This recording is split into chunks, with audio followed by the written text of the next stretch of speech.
We're going to have to leave that bit into the end. Which bit? The bit about the super secret announcement at the end of the pod. Watch this. No way!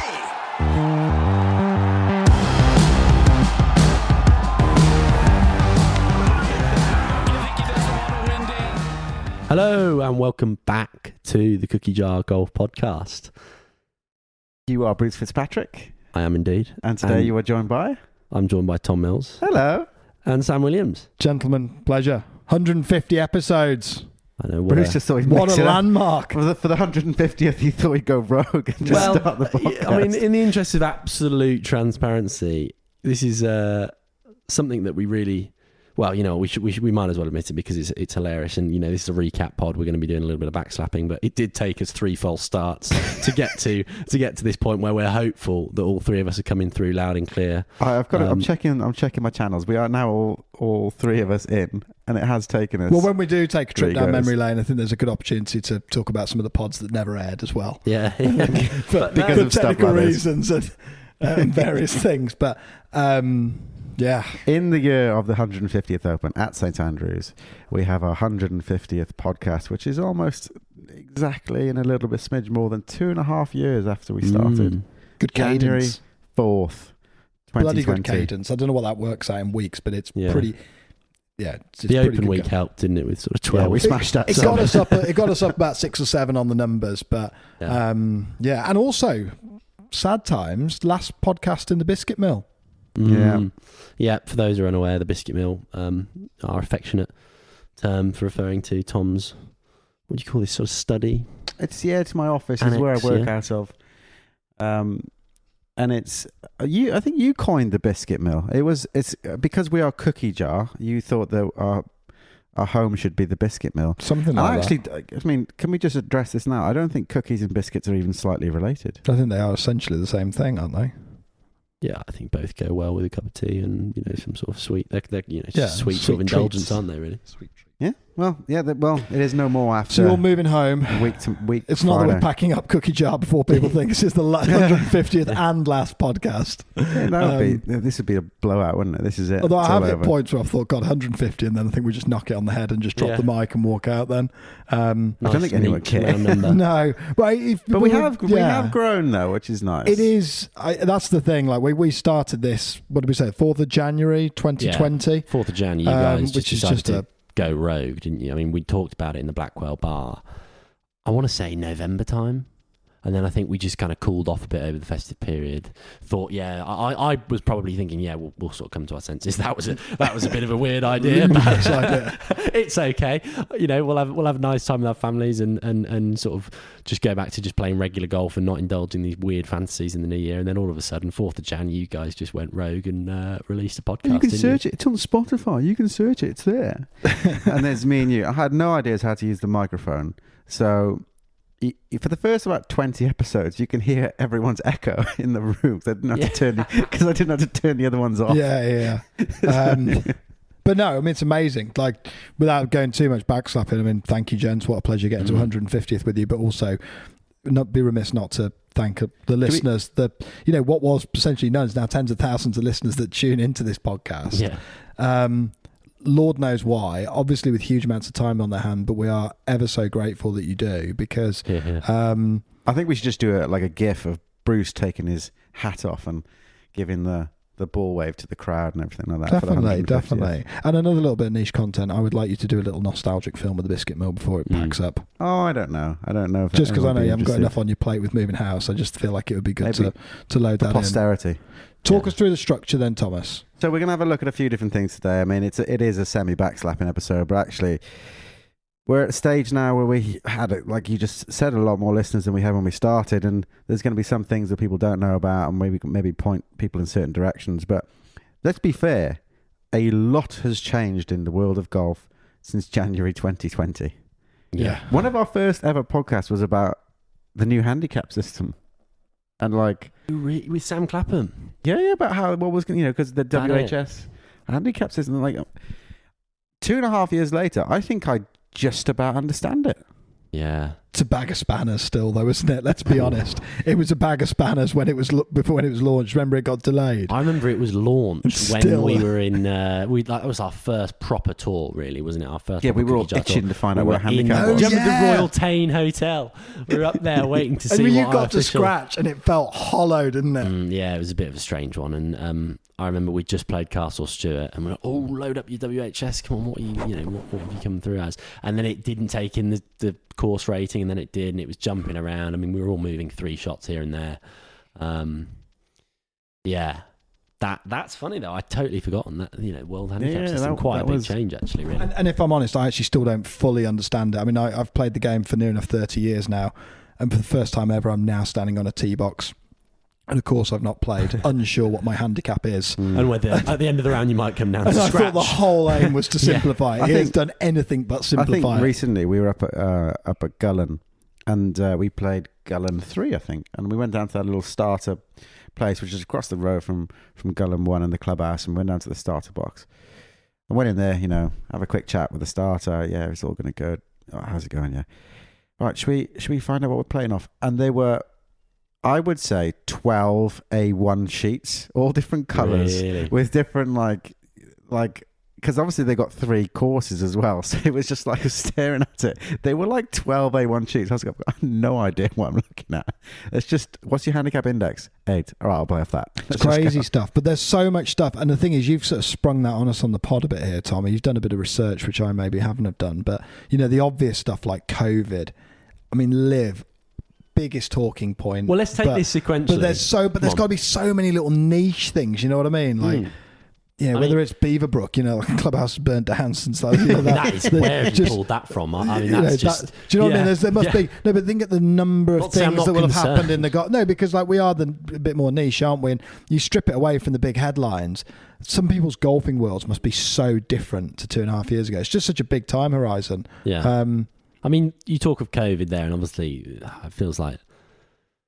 it almost feels like 6 or 8 years ago that we started the podcast, because COVID, I think, for everyone has had this weird time warp effect where everything pre-COVID feels like another a lifetime ago, yeah. really. But I mean, starting out the podcast when we did 4th of Jan and just starting with a fairly steady pace, and then I remember the magic number 7 was what we always talked about, wasn't it? If we can just get through, if we can break through 7 episodes, then we've managed to avoid the fate that befalls most other podcasts or attempted podcasts, which is that they get to 7, you just run out of steam and you never pick it back up. So we got through 7. 7 was Arnold Palmer alert. Yeah, that was quite good, because Which you is put a quite little good, soundbite in there of the. We thought we were really high Who tech wants because some Tom was Arnold just Palmers? yeah. But and then number 8 was Corona Calamity. So that and was the one that I know was the most, because that's the one that sticks in my head. I can't remember hardly any of the non-guest episodes early doors. I would say that was the most important podcast we did. Corona Calamity. Yeah, because we'd had a good run at doing 6 or so and been pretty rigorous with this. And then COVID was really biting then. You'd gone on, we've got to come back to this, that cruise holiday you had booked. Oh my word. So you went on a holiday with your wife when And child. every flight was being grounded and clearly the writing was on the walls, and you still were hell-bent. No, we're flying there, and you went on some cruise that you got on a deal or something. I'd like to tell you my version of this, is that I went on this cruise holiday thinking it's going to be safe because I'm on a boat, and I took my probably circa 10-month-old to Barbados. We got off this flight and we got on the boat, and it's taken forever, and I was like, oh god, we're finally here. But now we get sort of 10 days where in the evenings the child is looked after and we can go out and get sloshed. So this is going to be quite good fun. And then there's this tannoy comes over, and they're like half asleep, and it's like, oh yeah, COVID is actually a real thing, and we're going to turn the boat around and sail back to Southampton. It's going to take 10 days, and you're going to be stuck on the boat for 10 days. I was like, what the It was actual? mental. But we'd already said But we were then going to pod. But then you we were going to pod, and I looked at the pod, Well, and it was like 12 minutes long. Like, what are they doing? Yeah. It was like short and sharp, but I just knew we had to crash through that. we are obviously not going to go from 8 to 150 now. No, it would but never that, work. you know what? I do think that was key. We Yeah. all met here. I think we had to lock, because at the time we didn't have Zoom technology going. I mean, the advent of that, Christ, that's been really helpful when you think of what we've achieved through podcasting. But you wouldn't have had that without COVID, really, because Zoom wasn't really a big thing. I know we were looking at this Squadcast stuff. That thing was garbage. That was just Do you remember that? Squadcast, which was basically an audio software that was bloody expensive, so you could do remote podcasting. Zoom came along and it was redundant. Well, Zoom was there already. Zoom was Again, already in the there. interest of wanting to over-service it like we normally do, we'd gone for Squadcast, hadn't we? And, Well, I just remember vividly, what I remember vividly about Squadcast is there were quite a few people who struggled to join. None It of was our guests it was could get on it. They difficult. had to use Chrome. But the one I Yeah. remember is like the three of us had got on, I think, and we were waiting to do a podcast with Mike Clayton. It was the first podcast we'd done, and like he popped up on the Squadcast thing, and I think his wife was there in the background. She was like, "Oh, what are you up to?" He's like, "Oh, I'm just doing another fucking podcast, but I can't seem to get it to work." And like it had come through loud and clear. We were just watching up his schnoz. to us. Yeah, we were like, "Yep, Mike, we can hear you. Yep, you know." But that, I mean, it's mad, isn't it? And that That sort was of awful, stuff. And then you get, Squadcast. there's probably too much backslapping in here, but that's mad to think now. Yeah. The stuff that we've managed to, we've got like a full floating media bus now. We're kind of doing stuff on the move remotely together. It's good. Even for 150th though, we takes 3 false starts before we hit the record. Oh, come on, button that's a correctly. rarity. Give me that. That's a rarity. We'll come back to your It is. performance appraisal. Yeah, we should definitely get into that at some point. So yeah, but I mean, there's just so much has changed, isn't it? So much has changed. And then we're just going to pay any lip service to Live Golf and the Shark and the changing of the entire golf landscape. I do think, I mean, these are all time capsules, aren't they? That typically, to use your words, Bruce, have not aged well. We've been Some of those early well. ones do not age Well, well. you talk about not aging well. I mean, right off the bat, episode 2, Return of the Mac, was talking about Graham McDowell winning in Saudi Arabia. Yeah, of course. I was not party to that podcast, as far as I'm aware. I mean, that's aged like milk, really, hasn't it? If we're looking at it now, What's the real in the shame of context of it? Live Golf. Is that people tend to like, say you pick It's up like like an milk. odd few listeners here and there that maybe, listen to like Course Diaries, or if you happen to be on like Eric Anneslang's podcast or whatever, that you end up, someone says, "Oh, let's look at Cookie Jar.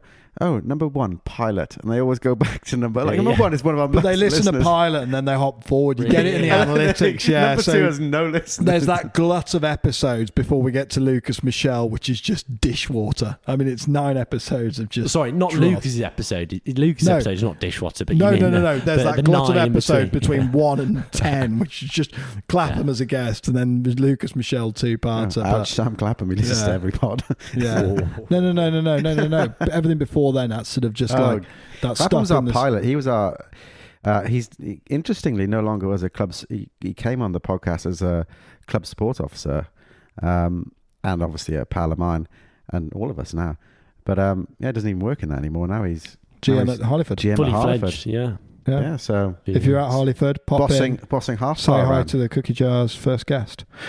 You've got some questions for us, Tom, because we're right to do some awards in this podcast, I think. Yeah, okay. So I've just thought I'd pull out a few little. I'm going to jump around because I think you're concerned about the amount of backslapping. So I'm just going to attack hard straight away. Most ignorant remark. Okay. Oh, there's a few contenders, aren't there? Yeah, and I don't think we probably know the full extent to them. Yeah. I mean, this is one where if only we could make it a bit more interactive. Well, I guess we could. But I mean, one, we could invite listeners to say, no, actually, guys, No, I'd really this not. takes the prize. I as really the most don't like this ignorant. idea. No, funnily enough, I don't think plastering all over social media some of the most ignorant remarks from the jar. Oh no, they can come through privately on that. Yeah. Just to keep us honest. But I think one man's meat is another man's poison. I mean, I remember when we did the. Where do you get your sayings? What? Have you never heard I've never that? heard that one. One man's meat is another man's poison. Can't You put the say toothpaste things back that- in the tube. Yeah, you got to have these things. Adages, I think they're called. I think maybe, I don't know. I think that our podcast on the way back from Centurion at Live, for instance, where I thought best way to talk about this was to actually just park the political side, because I think everyone was quite bored of that. I remember a very angry person sending us a tweet saying, basically referencing Jamal Khashoggi, and sort of going, look, just abhorrent, you're just completely disregarding it. And it's like, well, no, actually, I thought it was quite a calculated move to say that I don't really want to get wrapped up in a political discussion about this. We want to talk about the event. So he I think some things that are ignorant are ignorant for other people. But there are some obvious contenders. But just quickly on that, and I know, because I think it's just nice to pod again and conversations flow like that, don't they? Isn't it weird how we were getting attacked like that? But there is more and more, I feel, recently that people are starting to try and steer clear of all the politicism, and the live golf thing is, I think, becoming more and more accepted. You can understand how people that are still going to be like smashing their head against Twitter and telling you that you're wrong. But I do feel that wave is changing. I think it would be nice if we got Scott Fawcett charged up about tournament scheduling as he is about golf strategy, because that man is a hand grenade on Twitter. I mean, don't want to dig our own grave here, but and we'll just walk past the politicism as a newly coined term of the jar, which I'm quite enjoying actually here. Is that not a word? I'm pretty sure it's not a word, but we'll walk past that one, because I think what you're driving at there is right, Tom, and I think we've been fortunate in that we've probably avoided getting involved in too many Twitter sort of back and forth debates over fairly, quite often it's fairly insignificant issues. I mean, we are golfing perverts, as Sam likes to say, particularly when it comes to course architecture, but we've not had any massive fallouts so far on Twitter or Instagram over, the use of a template hole and whether Seth Rayner would be abhorred by, successive renovation projects. I just think so much stuff feels like things have to be edgy. Like you say, things have softened down. It's weird how the world goes with live. It's because it's now clearly here to stay. The headlines and the quick takes on it, they know it's not going to work now. I think people have appreciated the subject as a lot more nuanced. But returning to the most ignorant remark award. Can I just highlight, because I know this is going to... You're going to try and use one that's not going to win it. It's okay, if you want to use it. Because I know the one that you're going to say is going to win, and it's me. But... I know, I've got two possibilities. One for each of us. Okay. I do like one of the early pods, we think, probably maybe 2 or 3, where we used to sit in the Biscuit Mill right here where we are, and we'd have the golf on silent in the background, and I think Lucas Herbert won, and a bit. you pronounced to the world that he was French, Lucas Hébert. I got him mixed up with Benjamin Hébert. But I think it's been an interesting few weeks on European Tour, hasn't it? I mean, we've had... it's really good to see Westwood win. It's really good to see Lucas Hébert. GMAT come back. Is it Lucas Hébert? Did you see the last hole? But it speaks to a lack of golfing education. Yes, I think we've brought I think you maybe need to do it, which we are, let's be honest, we are still developing. Every day is a school day in the jar. That one, I'll own it. Bad form. Yeah, that was unacceptable. Yeah, I'm going to give you my 2 possible candidates for this award. I think we know what Tom's is, but I'm going to come back to that. Bruce made a remark which I thought was close to ignorance. Do you remember when we were talking about golf post lockdown? I've got no idea what the episode is. I'm sure you're going to have a bunt at the episode number here. I think I know what's coming. Yeah, and you sort of said, yeah, but I don't really feel like it is that busy. I've not noticed any ability to get a tee time. Did I say that? Yeah. So this is when we'd moved to the tee time model, and there were strict rules around going and playing, and courses were just heaving post lockdown. It was like the first people could leave the house. Now, we've always said this on the pod. We're very lucky to play at Blackwell, which is quite a small golf club, rural England, doesn't have actually that many members, so access to golf is plentiful, and there's a lot of non-playing members there. You'd taken that as your small sample bias. As the barometer. I mean, yeah. We should dig that one out. Yeah, that was a... Bruce, I might add to Bruce's one, is just... You're going to own that one, right? Sounds like something I could have said. I think we also did a pod back in the day that... I can't remember why we were doing it, but it was kind of like our likes and dislikes of golf. Room 101 was a good pod. Room 101, is that what it was? That was a good pod. And then Bruce kind of got sucked down a vortex of yeah, I just really like shirts tucked in. Yeah. I really like long socks. I seem to remember we were on some quite big hitting issues. Okay, down the etiquette side of things, not having a shirt tucked in, I think, is just not a nice sight by any stretch, and something that's easily rectified No, Cal, you're not liking that at all. No, I agree with you. I was just saying, big no. You agree? Okay.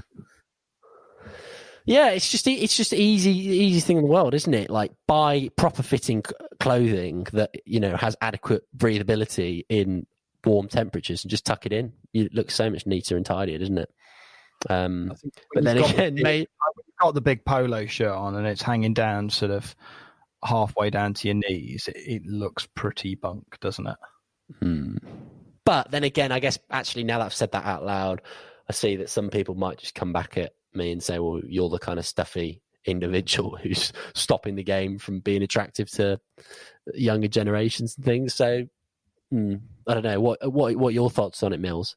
Because you're newer to golf, actually, and you'd offer a great perspective on this kind of side of things. Because Sam, you're giggling away, but most patronising comment ever made on this pod. I didn't mean it that way. No, but you're coming at it from. No, because I think Sam Cal. What I'm trying to say is Sam Cal and I are coming at it from like we've probably had it instilled in us by the people who introduced us to the game from like day dot that you got to have your shirt tucked in and you got to look this way or whatever, and you got to conform to the etiquette. And you coming at it as someone like who's older when they pick the game up might be like, well, that just strikes me as an absolutely ludicrous rule that's just needs to be consigned to the ash heap of history. Okay, so I'll pick that up. Your chance of a rebuttal here. I'd stand by that, to be fair. Yeah, no, actually, I don't like to see an untucked shirt. Actually, if that is Rose's the biggest clanger of the podcast. I'm actually in your camp. Do you want to maybe do his nomination? We know I think what's we coming. probably share this one. Our listeners won't know this. Yeah, I mean, I'm amazed it didn't end up on the cutting room floor. I mean, this is the problem, isn't it? When the man with all the technical skill sets makes a clanger and then has full editorial control and can sort of wash himself. Can I defend myself? It's not in the episode, is it? It's not in the episode. No, I think it'll be on the cutting room floor somewhere because we all get a good Is it laugh with out of Iona? But it was with the podcast with Iona, Stephen, and we had a great chat. I believe we were talking about diversity and accessibility of golf for women towards the end of the podcast. And Tom proceeded to say, well, it's great to see. We're recording this podcast in 2020, so obviously the preceding autumn there'd been a brilliant Solheim Cup at Glen Eagles where Suzanne Petterson, I believe, had rolled in that sort of 12-footer to win it for the Europeans, and Tom proceeded to say, what would it have been 6-8 months later? It's just brilliant, isn't it, to see that some of these events with the women involved in are just attracting a lot more participation. What's that one? The women equivalent of the Ryder Cup. I didn't the say women's it like Ryder that. Cup. I really didn't say it like that. Did not say it like that. And obviously it had to get deleted. It was either the female equivalent of the Ryder Cup or the women's Ryder Cup. I seem to women's Ryder Cup sticks in my head. You were saying that at the moment golf membership for women is about 15%. I mean, it's extraordinarily low, isn't it? Considering, there's some great stuff, with the Ryder Cup, the Solheim. Solheim Cup. That Ryder Cup at Glen Eagles, it was great. I can do some quality editing with the Solheim Cup. I just speak before I think. I'll give you a problem. We'll give you a mulligan on that one. If you want to re-tee that one, Tom. I'm off. See ya. Yeah, which was just. I think that's got to take the biscuit. When you're, I found it hilarious as well, though. Which when you're mid-sentence though, and you know exactly what you want to say, and there was this pause where it just disappeared from my mind, and I was like, the women's Ryder Cup. Thomas, can you move us on to something? I'd love to move us on to something else. That we can hold our heads. I'd really love to. And that's a good point. It's not all back slaps. Let's be honest. We made some. That is one of many clangers. We've all stuck them in. There's tons of them. One that's not so much a clanger, but more just something that I kind of look back at and just for some reason now talking about all this stuff, it's kind of hit me was the pod we did with Sid Matthews, Sam, when it was about 45 degrees. I mean, obviously we've just coming out the other side of a heat wave, touch wood, in the UK. The last few weeks here have just been scorching, and I remember it was similarly hot for like a week or so in 2020, and we recorded this podcast with Sid Matthew, and it was just like unbelievably hot. We've done like a little sort of kind of warm-up pod, basically, just to kind of be aware of how much knowledge Sid had to share, and we just wanted to make sure we could kind of condense it down and structure it. And I think it was the podcast itself after where the feedback we were getting was just absolutely unbearable, and to the point where, like, he had like an audio relay on it. Yeah, he had a relay going. Like so 4 seconds. So when he spoke, it was fine. But when we were speaking to him and asking a question, like, you just couldn't have your headphones on or your audio on. Because you could hear everything you were saying yourself. 2 seconds later. It was just like, you know, you just sounded like you couldn't speak because it was just so torturous. And I just remember bloody vividly. Squadcast again now. Yeah. It's bloody Squadcast. I remember Sam just having to take his headphones off. For us to say thank you again to our unofficial sponsor of this podcast. I don't think they would be in business anymore. If they are, they've had some serious overhaul to their design and structure of the product. No, that was Thomas. What other awards have we got? Okay, we've got there's a few knocking about. I've got the pod that aged the best and the pod that aged the worst, but I'm going to throw one out there for the age the worst, which is a really fairly recent one. It's where we kind of sat down Lee Wybransky just before the Open. And said what we thought, who was going to be in the mix and what the winning score was going to be. Because I think we went for something like 2 or 3 under. And Tiger would make the cut and all this stuff. And we were so... That's just classic less haste, more speed, isn't it? That's just like takes, even Bruce takes. Like, I hope this ages well. I love doing takes though, don't you? I enjoy doing takes heady optimism that was really, wasn't it? It was like... I'm going to break par around here. Talk about getting a nosebleed on the podcast. That is just... You know, that did not age well. Typified it, didn't it? We're all thinking Tiger's going to shoot 4 under and they're probably not going to get to 20 under par with the winning score, and like, well, yeah. I mean... Bruce, you're quite keen on this concept of pods aging. I mean, I'm looking through them now, mixing it up. You know, June last year, I remember that. You know, the problem is you were always really inventive with our names. Yeah, but it's actually not helped. It's made them age really bad. No, it's really bad. What's aged the worst? The Cookie Jar Podcast naming catalogue or naming system probably being the one. But it's been tidied up now, thank you. We've got a number of different products now, haven't we? You know what I think's aged quite well? I remember we did the Ryder Cup picks, didn't we, in like May time of 2020. Yeah, that has actually aged really well. There's a couple of bits in there where there's some pretty good takes there. There's just a lot of great conjecture, and obviously it was pretty outrageous. But one of the comments that has definitely aged well was Sam saying, and I quote, "I don't think Phil Mickelson's golf really stacks up." Just before he wins the PGA. That was like a year later. Well, he won the PGA a year later, but now he looks pretty... Yeah, but he doesn't stack up now. It's actually now aging brilliantly, isn't it? Yeah. So, I mean, if you waited long enough, it's coming to a ripe vintage. That comment. If you waited long enough, it was bound to be correct at some point. Yeah. But I actually think one that's aged. We've got a few. I know one. We've got a few pods that are ageless that really can't. You know, we can't really get wrong. Like the guests ones, like the Gio one, for instance, is just it's brilliant. I went back and re-listened to it recently. Gio Valiante. I would say it's more true. That's my nominate. I'd say it's more true now than it was then, almost. But I tell you what, I haven't listened to recently, and I'd love to go back and listen to. Actually, was episode 28, which is a brief history of course design. Now we had to go away and do a boatload of research for this because none of us really had a clue what we were talking about. I think we appreciated architecture. Yeah, but like being able to understand and talk it was we separated it all up, and I did the old Tom years. Bruce, you did Golden Age.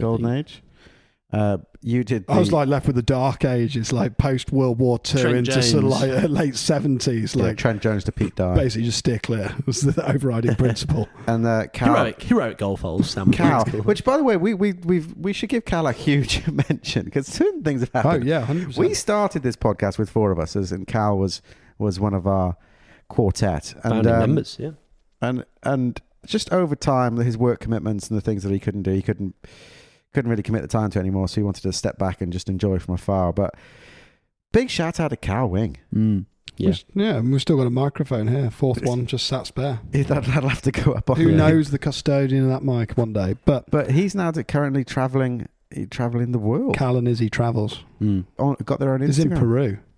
Yeah. Going all over. He keeps sending milky us, looking cocktails. He keeps sending us. He's like, "Oh, this is the tea at Pinehurst." You're like, "What are you doing there?" Just came by. He's like, "Is he like that?" I don't know. Just took it. Do you know one of the first things he did Amazing. in Oregon was he went to the Mackenzie Golf Bag Factory to get C1 Mac. I know. I mean, that's the sort of, to use your words, Bruce, anorak sort of things. That, Yeah, it is. Yeah. The level of anorak knowledge that he brought was actually through the roof. He'd nudge you. We went to that live event, and Cal came with us, and he'd nudge you and go, "There's."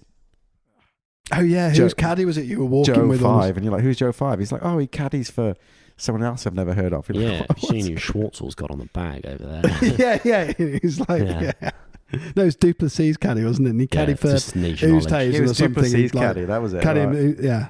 Yeah. Mental stuff. I would say the one that's aged the best for me is Gio Valiante. I'd say That's it's up there. aged.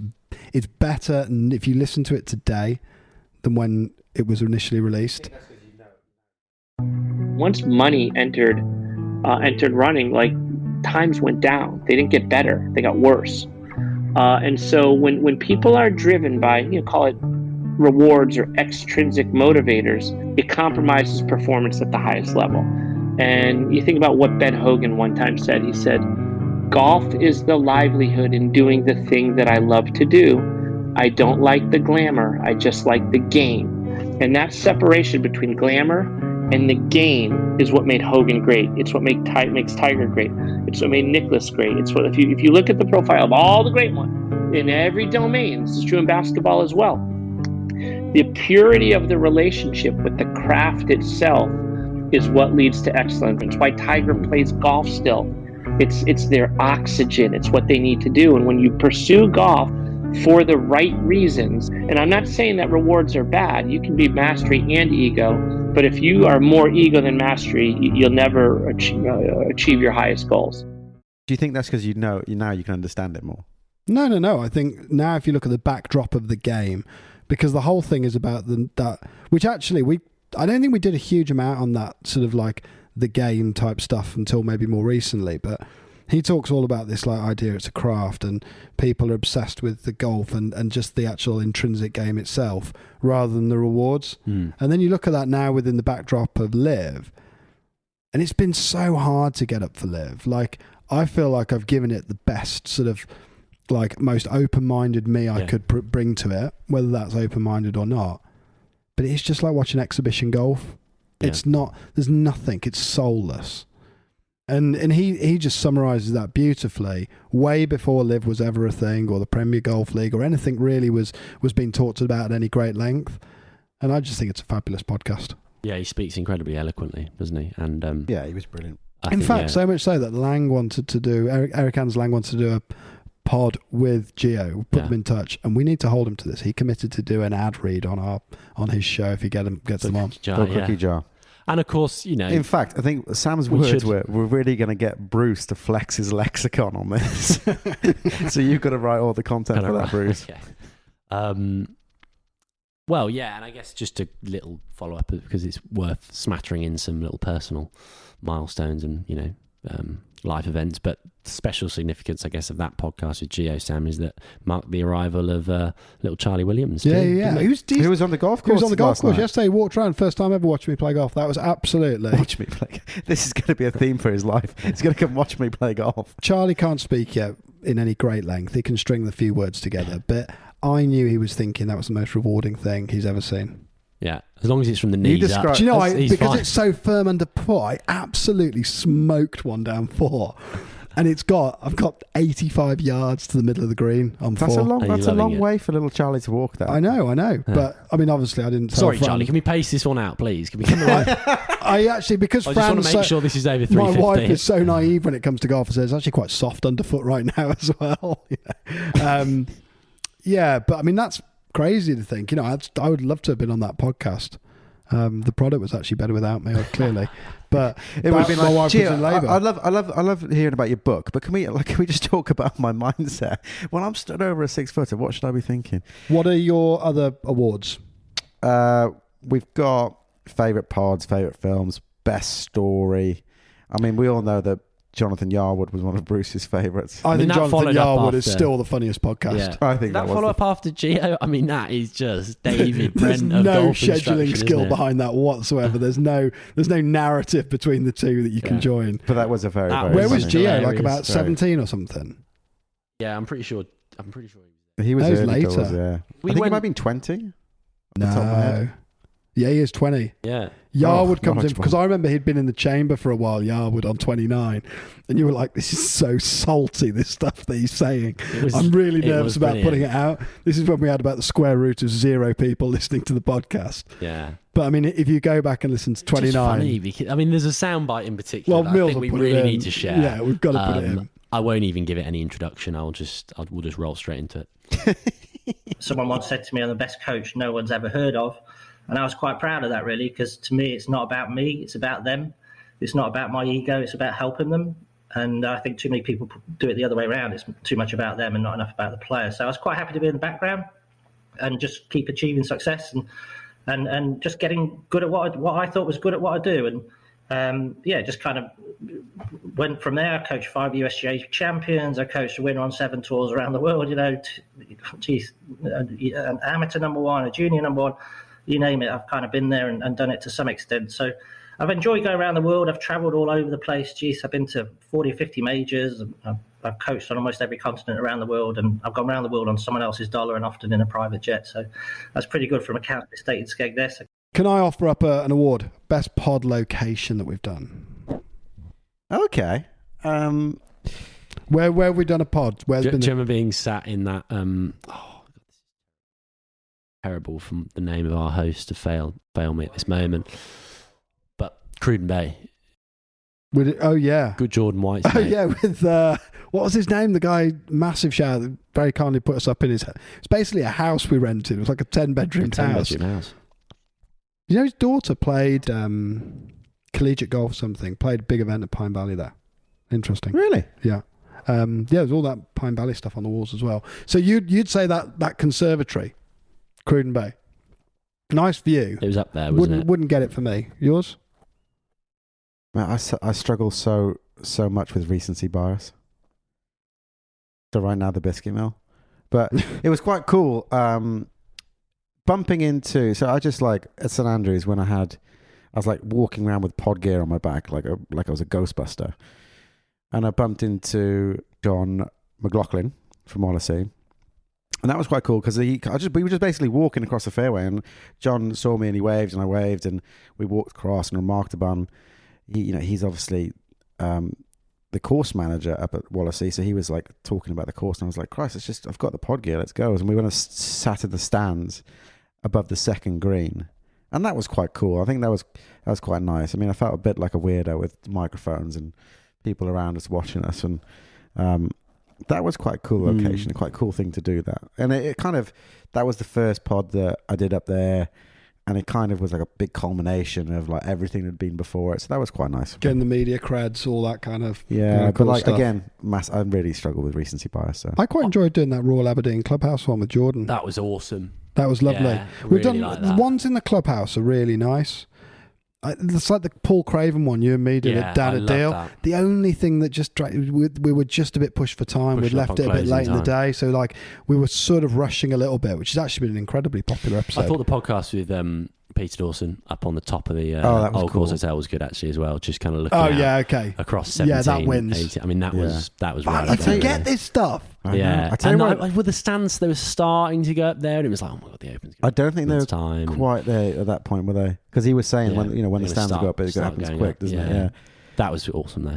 Mental. You That just was forget cool. that. You forget that, if someone said to you in 4th of Jan 2020 when you're doing Corona Calamity and Return of the Mac, and it'd be like, oh yeah, a couple of years' time you go and sit down and do, hour and a half with Peter Dawson in the Old Course Hotel, and it'd be like, whoa, probably wouldn't have expected that. Actually, Storytelling galore. There were a few watershed moments. I think you did well to rein me in certain parts, because I remember very early doors being like, we need to get more Instagram followers. We should buy a dozen logoed Vice golf balls and give those away and do a giveaway. And you're like, just play the long game, Sam. Just hang back. That was Bruce and Cal. Yeah, Bruce and Cal. tell us I a was good with you. step. I'm your ride and die. I was like, yeah, that's going to be amazing. And Bruce and Cal were like, don't think so. We should start It's amazing, getting as much some of the- merch as possible out the boot of the car up on the Blackwell car park. But Okay. we've done some cool. Speaking about locations and travels and stuff, though, we've done some cool.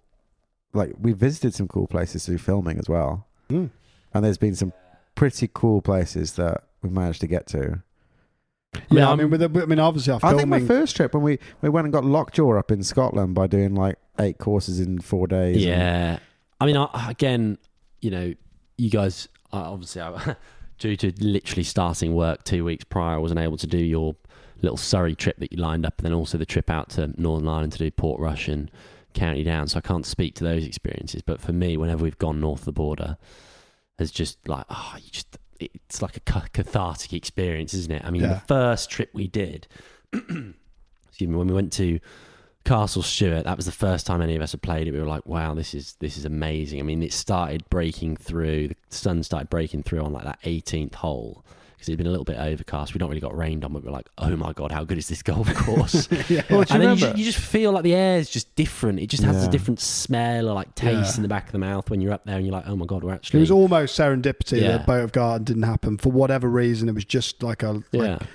Like then we had that sun at Castle Stewart and stuff, and it was... but I mean, we've been to some amazing but actually, places. just to touch on that Castle Stewart thing, I'd like to talk about serendipity. I mean, like, just for those that people don't know, we were supposed to be going to Boat Garden, but they had like a month's worth of rain in like the day before. And we were like an hour away, and we found the lady there, and she's like, "Oh yeah, of course it's closed, mate." And then like we phoned up Jamie Darling.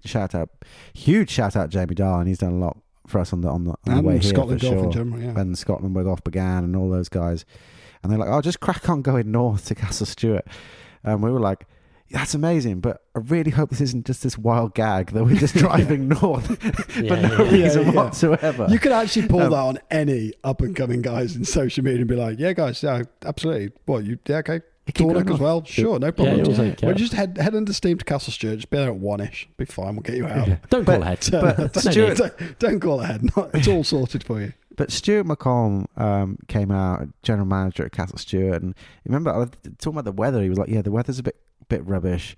Don't worry about filming. He's like, you boys just go out and enjoy yourself, and you know, like, if you feel like you want to make something, you can, but like, weather's not great, so don't really worry about it. But it was kind of like, you know, credit to the vision that you guys had, where you were like, yeah, well, let's film this anyway. And then we managed to get Gil Hance on the pod. Yeah, we did that pod with Gil where we talked about Mark Parsonen and how the creation of Castle Stewart happened. And actually Stuart was after that, I was like, oh, okay, yeah, there's not just like, I watched that, but I remember them watching the Castle Stewart film and being like, yeah, this lad's got some talent here. He's done this. Yeah, on a very dreek, overcast day. Yeah, that was great fun. And we did a tour film as well as part of which that. we need to do more tour films. I mean, that was just spoiler alert. There is a tour in the pipeline for Q4 rather. Q4, yeah. Is that correct, Bruce? Can you confirm? Well, I'm not booked flights yet, but I think we're getting pretty close, aren't we? Okay. To an undisclosed location. Yeah, I mean, we are pushing this for time, and it is backslapping, but it's just kind of looking forward to Lacala. Should be good. Just thinking about, okay, you know, where we've been and what we're doing and stuff, and like we have moved on, progressed a lot. We've got the social media side of it now. Yeah, we're doing quite obviously the things with like the white labeling work and stuff. I mean, maybe now's a pretty neat segue to talk about, you know, the special announcement. I'm sure we'll do there is a special announcement. Before we get there, I think it would be remiss to not just give a little performance review each, wouldn't it? Because that's something that we have done typically at the end of each year, haven't we? The midterm. Sam we didn't do one at the end of last year, did we? Sam, as the self-anointed CEO of the Jar, likes to sort of take on this responsibility first and foremost. Do you want to just feedback to feedback to you both collectively? Well, I think take in 150 episodes, you know, learnings, areas that have been improved, areas that are still to be improved. I think we've obviously got way better at podcasting. I still think jury's out. I think we can get better yet at podcasting. This isn't a performance review. You need to pick us apart. I really want you to. No, that's good. I can feed off that, definitely. I think we could get better as a podcast. I think we could get so much tighter. I think we could get. And look, and this is actually a brilliant. You know what you're doing here. This is a great tee up because it segues well into the announcement. But he's just going for the announcements. Like no, it does. It segues in brilliantly. We need to do more pods with people. I want to get more stuff of people speaking and splice and dice and use it. I think we could be I think we've got much better at hosting, but we can get better yet. And it's not, and you realize over time, it's not actually about knowledge. It's just about confidence in who you're talking to and being really comfortable letting the conversation go in a different direction. Some of the best podcasts we've done have been where they've gone in a direction that we totally did not anticipate, and where the bullet points that were down before and the things that I had in my head drifted off into another area.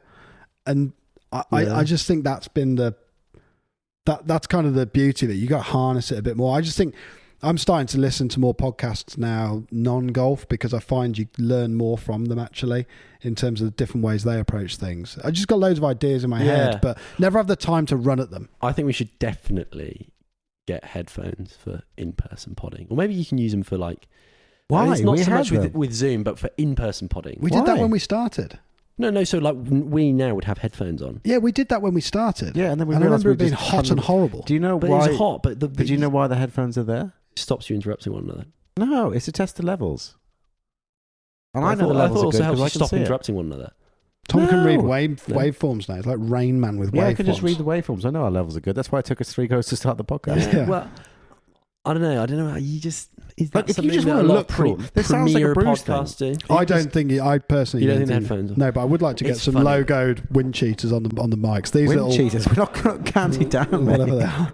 I think. Do you know what I mean, though? Tom's definitely softened the back in his intros to the pod, which has been nice, and we've kind of done away with the Sir Bruce, which I'm obviously very happy to. No, that comes back every now and again. I still find myself lip smacking a bit too much. Yeah. But, plosives. It's more about. I mean, it's funny. You look back though. I remember. I don't know. Again, certain things.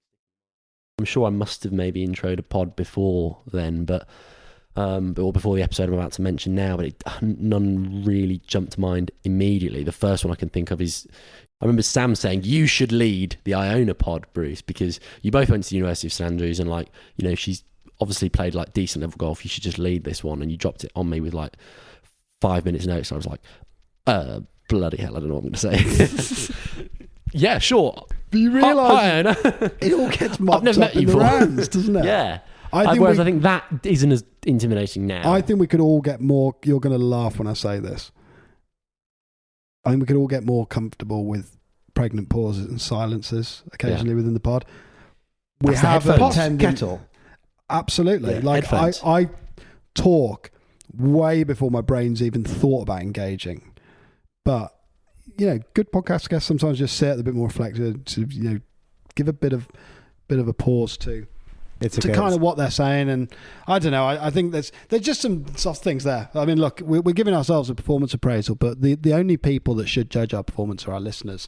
And I do think that we'd like to hear from them, I guess. So it has been, I suppose, 2.5 years of growth, of transformation and changes. But I suppose what you've been itching to get out on this podcast is that we are about to go for our biggest transformation and our biggest change. So although Sam's been itching to get out, I believe Bruce is just more eloquent, just salient. That's the kiss of death on it. Well, okay. It remains to be seen whether it's going to be our biggest change, but it is certainly a very, very big change because, what started out as 4 of us and obviously more recently 3 of us messing around, doing a kind of fun sort of amateur podcast and increasingly videography, and realising that we were kind of starting to have some success with it and people actually enjoyed listening to it. We're now thinking that we'd like to officially hire employee number 1. Boom, mic drop. Yeah. Except we're not finishing there. Pretty. I mean, it feels like a big move, doesn't it? It's 100%. It's a massive move. Not that you're sort of handing over your baby, but you're sort of allowing someone else to kind of come in and help nurture this living, I think for us, breathing what's thing. always hard is everyone always asks you the same question. The only question that people say that is the same when we meet them is they always ask, do we do cookie jar full time? The reality is we can't do cookie jar full time because we don't have sufficient income to pay all 3 of us. But we do have sufficient income from some of the projects we lead to pay for 1 person. And not, we're not going to be paying them, chief exec money, but the opportunity to get in on the ground floor at Cookie Jar is a huge one, I think. And there's quite a bit where we can see the the business side of what we do, some of the agency work, developing and growing quite significantly. And I think massively amplify and improve the content we do, not being like too disrespectful to some of the stuff we do, but a lot of it is like, you know, it's almost hobbyist at times, like want it to be the best it can be. And it's frustrating when we don't have the hours to do that stuff. And I think we need someone that can help us get to that point, really. Yeah. In the famous words of Kevin Kisner, this ain't no hobby anymore. And anymore. Did Kisner say anymore? I added the anymore, but the point is a valid one. The sentiment's a valid one, which is, as you say, Sam, like, you know, it's that frustrating answer that we always have to give when we're asked, are you doing this full time? And we say no, and they say, well, do you want to do it full time? And like, well, yes, we'd love to. And I think welcoming in a fourth member to help us grow it and kind of keep nurturing this vision we have for it is just really exciting time for us. And it's huge. It's really exciting. I mean, we've been talking about it. We've been talking about it for a good 4, 5, 6 weeks, maybe hashing it back and forth about what we're going to do, how we're going to implement it. But if you are interested, just keep in the old cookie jar adage, keep your ears peeled, because we will be starting to put some stuff on social media. You can contact us directly. But I suspect by the time this goes out, the ad will already be live anyway. Yeah. So we're going to put it on a careers link on our page, or like just in something. We'll over-service it with a Workday login subscription. Yeah, we'll make it really belt and braces. Put it through some other. Yeah, we'll do a LinkedIn page. We're taking Criminal Records Bureau, whatever, CRB checks. DB we're going to really sorts. amplify that. It's going to be more like an MI5 application. But we do want someone who's unbelievably passionate about the game of golf. Above all else, that is absolutely paramount. The skills to hold a camera and to develop and deliver content, I think, can be learned. We want someone that's massively passionate about the game of golf, understands, I think, some of the ethos that drives us perhaps a little bit, and wants to apply that within a context of a career in golf, marketing and media. And I think there's, hopefully there'll be quite a few people interested in it. There feels like quite enough backslapping for one day, but is there anything else that we wanted to cover as part of our 150th celebratory pod? No, I think we just got to reiterate, your earlier sentiment at the beginning of the pod, Sam. Just want to thank everyone out there listening to this, and those people who've listened to previous episodes, just for supporting us and sticking with us the whole way. Or maybe you've joined us more recently, who knows? But thank you to each and every one of you out there for, giving us some support and encouraging the work that we do and the content that we put out there. I can't tell you how much, honestly, each and every message really means when we kind of hear a little bit of praise or even just a bit of honest feedback here and there. It's all on that, a shout brilliant. out to probably the best feedback. Yeah. Does not mince his words when it comes to feedback. It is all glowingly positive, but his emails, when you see those drop in, it's always a pleasure, isn't it? Can we be? Is that a flagrant breach of GDPR? Yeah, right it is. It is. So shall we just? It is. Scrub all of that there and then. But yeah. Well, we're going to be playing with them at Royal North Devon. So, but that listener in question, among many others, I must admit, they really do brighten up your day when you get those on the inbox. There is one ask. I think it makes an enormous difference. We've hit 150 podcasts. Quite a few hours have gone into scheduling, getting guests on, editing them, launching them, apologising for the gaffes, taking the victory laps when they've gone well. It would be very nice if people could find 5 minutes to go and drop on and leave a review. It makes it a huge, bizarrely, I would say, strangely, a disproportionate impact to your to what you're trying to do. But if you do have a chance to get on and leave a review in Spotify or Apple Podcast, it literally takes a couple of minutes. We'd really, really appreciate it. It means a lot to us. Outsized impact. And if you want to send us an email, backslapping, saying how good we are, or just copy and paste. Or what you could do is leave the review, but then copy and paste that text into an email, and then you've covered both bases. But equally, as they say, feedback is a gift, so we're also very welcoming of the negative, great adage, young man, as well as the positive. And in the immortal words of that one famous golf influencer, if you want to smash that subscribe button as well, then right, even better. This is a joke. Thank you very much for listening. 150, and here's the next 150. Adios. Adios. Watch this.